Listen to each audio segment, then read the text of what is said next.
So yesterday we solved this problem, longest substring without repeating characters. It took me about 45 minutes and the video is kind of long, so I just want to make another shorter video to explain the algorithm and do time and space analysis one more time. So this is my solution. It's a little bit different than the optimal solutions, but it should be equally as efficient. As we can see here from the last runtime.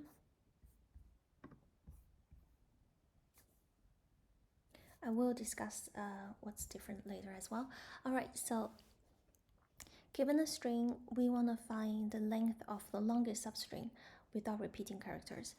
Let's have a look at the first example. So this is under sliding window. So we know we want to use a sliding window. If we're not given this hint, it would not occur to me right away. But as we solve more of these type of problems, we will begin to recognize which ones are sliding window problems. Usually finding some kind of substring that needs to be somehow adjusted along the way, that is a hint to sliding window. Okay. So we start from first letter A. We see there's no repeating characters. We continue, we have AB. Then we have ABC. And now this is where we do something. So we see there's a repeating character A, which means that we cannot use the first A anymore. And now we need to start this substring with the character that's after the last repeated character. So we use BCA instead. And along the way, we of course want to record how long is this substring right now. And then once we see a longer string, we want to update that. That's our final result. So the important point is, once we see a repeating character, we need to know where the last character is so we can start after that last character.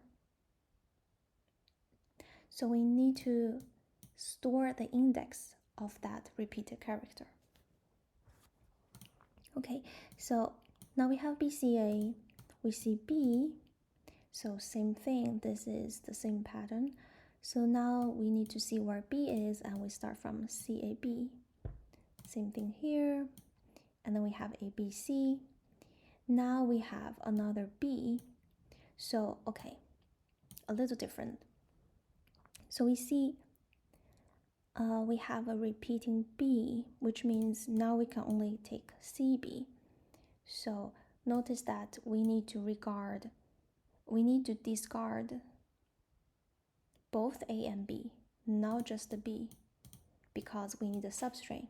So once we see this B here, everything before until that repeated character, they need to be gone. So now we have CB.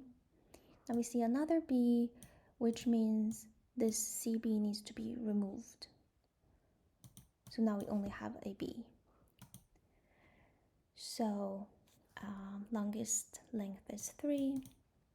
Let's have a look at example 3. So PW, okay, length 2. Now we have 1W, which means this cannot be considered anymore. Now we just have 1W. Now we have WKE, which gives us 3. No repeating characters, all good. Now we have one more W. So that means we cannot take this W anymore. We have 3. But if we had other characters between here, if we had other characters just between these two, those will also need to be gone. Alright, so my solution after 45 minutes. Alright, so this is the result variable that's gonna update the longest length of that substring. I'm using a dictionary because we need to store the indices of each character in that substring that we are keeping in our window. So we have a start index 0. So start means where this substring is currently starting. Because each time we find a repeated character, we need to remove the front part of it, so the start index will be updated. Now, we want to traverse this entire array. And we need to know its index. That's why we're using the index here. So for this, so index is I. We're going through the array. So C is current character at current index. If it's not in the dictionary, so in the case when we had ABC, these are, so we wanna, so let's say the window, we have this window of no repeating characters. So that's our window, and we wanna store all the elements in that window in this dictionary with its corresponding character and its corresponding index, so we know exactly where they are because we need it for later. So if we are just running into new characters, no repeating characters, so they are not in the dictionary, then we simply add into the dictionary and we update our current substring length. So here we update this with, so I minus start plus 1. Let's see if we had index 1 and current substring window is AB. So that's 1 minus 0 plus 1. So that's current length 2. And we are doing this max of the last result and current length, because if current length is smaller, then we don't want to take that. We are always recording the longer one. And we also want to put that in the dictionary. So this is outside of if else, so that's also going to happen in this round. So we use that, and we want to also put that in the dictionary. So dictionary current character as key and current index as a value. Now we have done ABC. Okay, so we're at index 3. So now we have this A, it's already in the dictionary. So what do we do here? It's already in the dictionary. Okay, remember that we want to find where the last repeated character is. We need to note that index, and we want to disregard all the characters before that, including that repeated one. So what I'm doing here is from the start until the character before that repeated one, we want to delete them from the dictionary. So this is exclusive. So this will give us from range, it will be in J will go from start until the index of the repeated character minus 1. So it's the one before that. So all of those, we want to remove them from the dictionary because they are no longer in our substring window. So delete dictionary, and we want to delete all the characters as key. So this is how we get the characters. So they are deleted from the dictionary. Now we have a new substring. Okay, and what do we also need to do? We need to update our start to be this repeated character plus 1. So that's the repeated character that we found plus 1. That will be the next one. So repeated character is A, next one is B, so we start from B now. And what we also need to do is this A now has index 3. We also need to update that. Last time it had index 0. Now that's removed, we want to update our current index for A, which is 3. So that explains this algorithm. And then we return result after we have done this. So let's do time and space analysis first, and then I'll discuss this part, which is not necessary in the optimal solution, but I do think this helps with understanding, because for me this is intuitive. All right, so no follow-up questions. Let's look at time complexity. So first glance, we see 2 for loops. We're worried it might be quadratic, but since it's sliding window, let's think about it. So it's a sliding window. This is the input. We are sliding a window that's gonna go towards the right, and from the left-hand side, it might be removed. So this window will slide right, but then also every time we see repeating character, it will also shrink from the left side. So for each character in this input, it can at most be looked at once one is going towards the right, when we are traversing forward, and it can at most be removed once. When we see a repeating character, we remove that. So the most operations for each character in this input is just that one traversal forward and one removal from the left. There is really no other operation for these characters.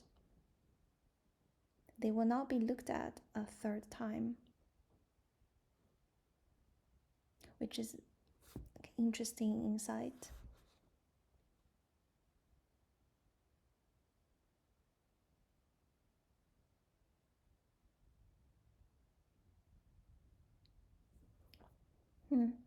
Okay, so with that in mind, even though we have 2 for loops, this is still linear in time, since we are only at most doing 2 operations for each of those characters. And then we have some constant operations as well, like these.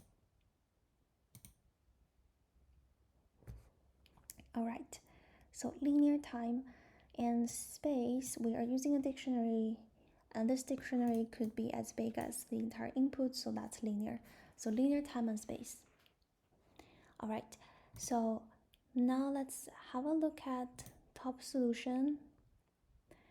So please pause here and look at this top solution. So the difference between my solution and this one is mostly here, which took me a while to understand. So they do not have this deletion of dictionary part. They're using a dictionary hash map.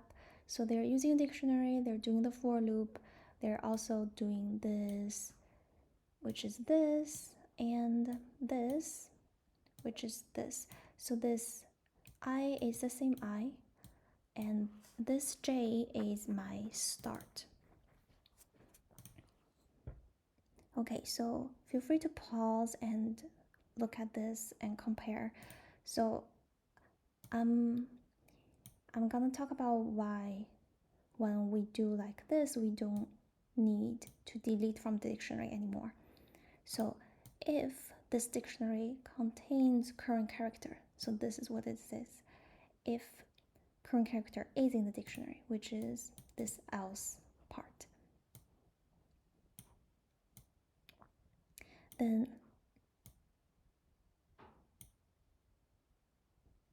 so J is our start. So start assigned to index +1. which is here. This is current index plus 1.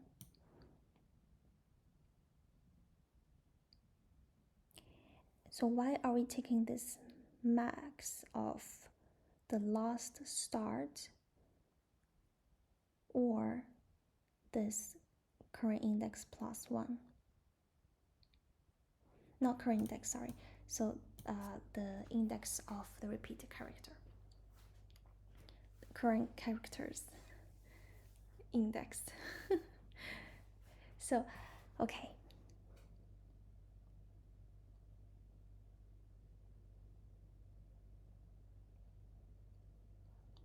I wish I had a concrete example to explain this.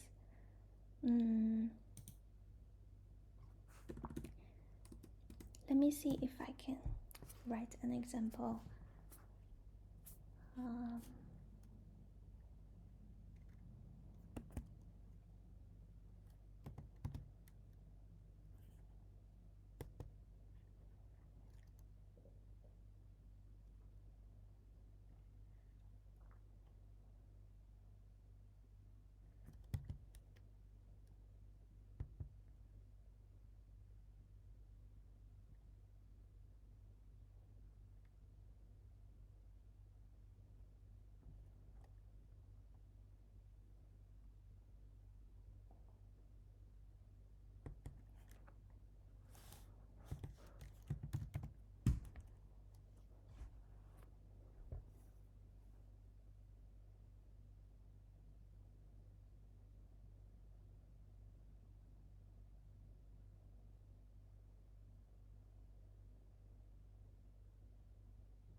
Okay, I think this example might work.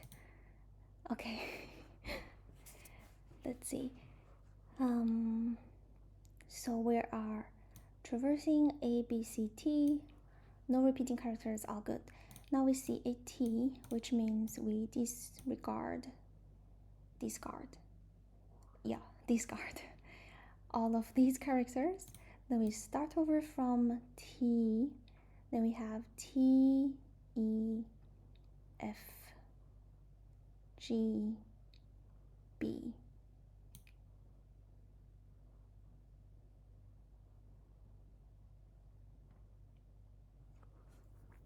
Okay.